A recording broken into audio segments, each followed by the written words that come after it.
Oh, she's going for a jump serve. Domasig.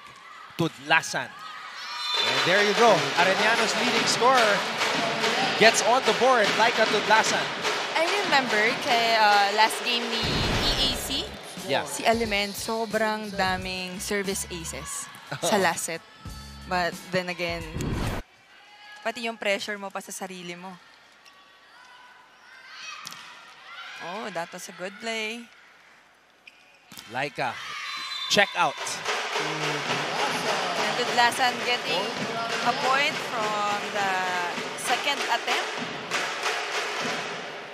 Gusto ko talaga yung distribution dito ni Domasig. Bibigay niya sa middle, bibigay niya sa outside, bibigay niya sa back row. Alam mo yung kahit ako yung blocker, middle blocker doon, may hilo ko eh. Another ace from Laika Tudlasan.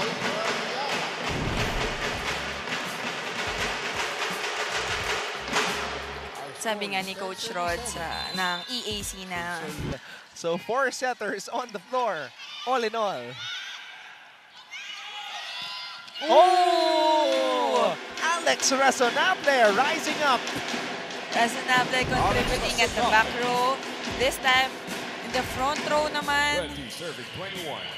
Kanina kasi, Anton, mga cross-court attacks ginagawa niya. Ngayon, puro down the line naman. Alex Razonable, add to cart, check out. Puntos para sa EAC. Domasig.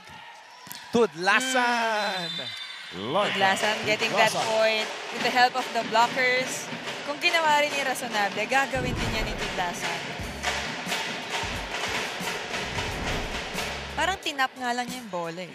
Like, hindi niya intention na ilagay sa loob ng court. Parang pinatama lang talaga niya sa hands ng blockers. Alex. Adante picks it up. Padillon. Buhay pa to. Razonable. Adante again. Moming. Oh, Villena has to set. Razonable. Ooh, that's inside. Oh, may yeah. check. Yes. Razonable avoiding the libero of Arellano here. Targeting zone 6. Grabe, busy coaching staff ngayon. O Mapas back.